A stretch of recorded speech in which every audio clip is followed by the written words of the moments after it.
Hi, welcome back to my channel, Open the Door. This is episode 119. I'm stoking that fire that I started in episode 86, telling you that I was starting a spiritual revolution.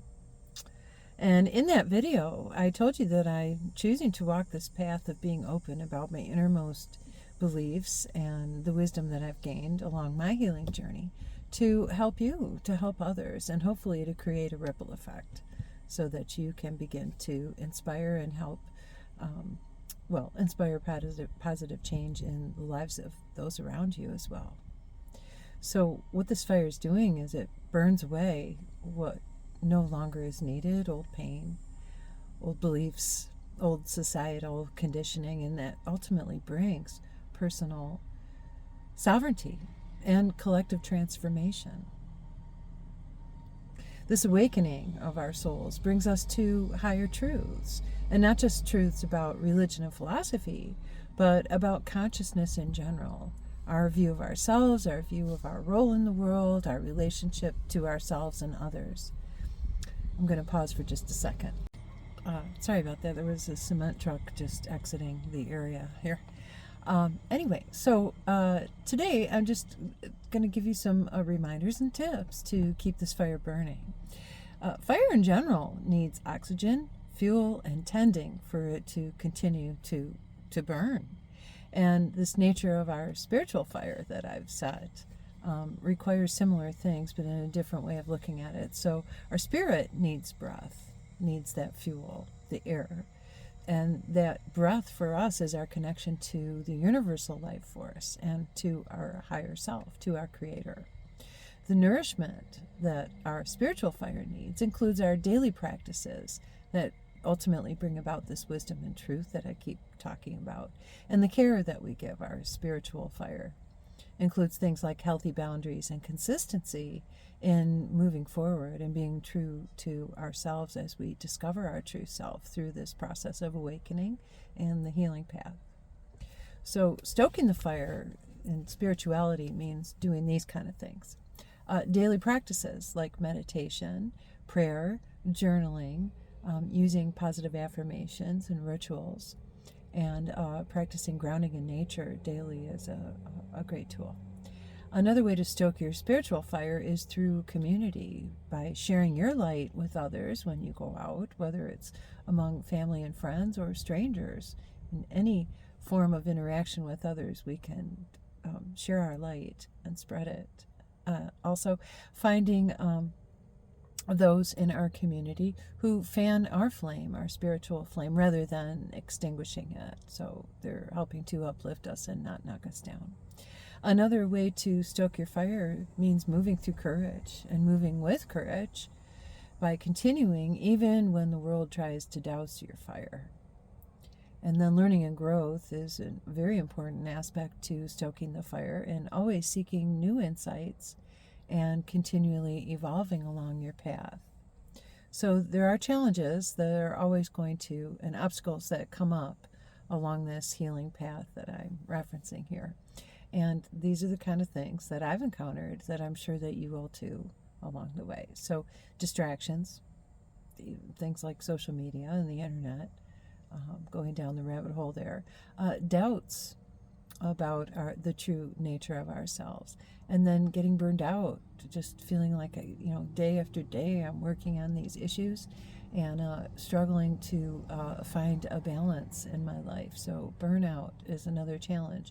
Old patterns of thoughts, behaviors, and beliefs of ourselves and how the world works can definitely be a challenge. And the outside negativity, that kind of references back to the burnout, but outside negativity and the influence that others have on our progress. So recognize when your fire is burning down to just embers, and know that it's okay. That's going to happen at times. And sometimes we need a little break, and just give yourself a few days of just rest period, of not trying to make anything happen. But know that, and if you've ever built a fire, you know when there's embers left, that fire can be reignited. So don't give up hope. Like I said, allow for some rest. And when you're ready, pick back up your spiritual awakening and your healing journey with small practices. like singing out loud, dancing when no one's watching. Go for a walk in the park. Any little, anything that's going to raise your vibration will help you along this path. And so raising your vibration fans the flames and helps to stoke the fire. And lower vibrational energy and activity will dim and eventually extinguish the fire if you don't keep fanning the flames. So here's a call to action for you. When you tend your fire, you're not just healing yourself. I want you to know that. You're helping to fuel this revolution that's needed in this world today so desperately. A revolution of light, a revolution of healing, and a revolution of truth. But you're helping to fuel this revolution and inspire others around you, whether you know it or not. When you're walking and moving from a place of higher vibration, you automatically raise the vibration around you. I don't know if I've ever actually told you that, so there you go. Now you know. So here's some prompts for you to consider, things to reflect on or put in your journal, as I encourage you to do. So some questions for you. The first one is, what practices or people fuel my fire? The second question, where in my life am I letting my fire burn out? The third question, how can I fan the flames of my spiritual revolution to positively impact those around me? And here's a little note when it comes to positively impacting those around you. I don't know the Bible verse, chapter and verse number, but I do know that there is a reference in the Bible that says when you do good deeds, do them in secret.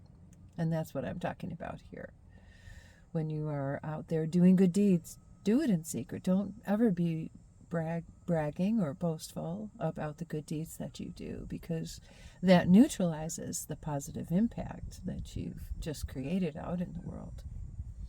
So, in close, in this brief episode where I'm out here stoking the fire again today, this fire of the spiritual revolution and this awakening isn't meant to flicker and fade. It's meant to be tended and nurtured and shared. So keep stoking your flame, and remember, the light you carry has the power to ignite that same light in others. In the meantime, I'll be here, standing by my fire, keeping it stoked for you. And when you need some warmth and encouragement and a light to show you the way, pop in, say hi, and let me know you're out there. This is our episode for today. I hope you're doing well and taking good care of yourselves. I'll see you again shortly. I wasn't planning on making this particular video here today, but I had all the materials with me and decided to go for it. So I'll see you again soon. Take good care of yourselves. I wish you peace, love, and light. And I'll see you later. That's it for now. Bye.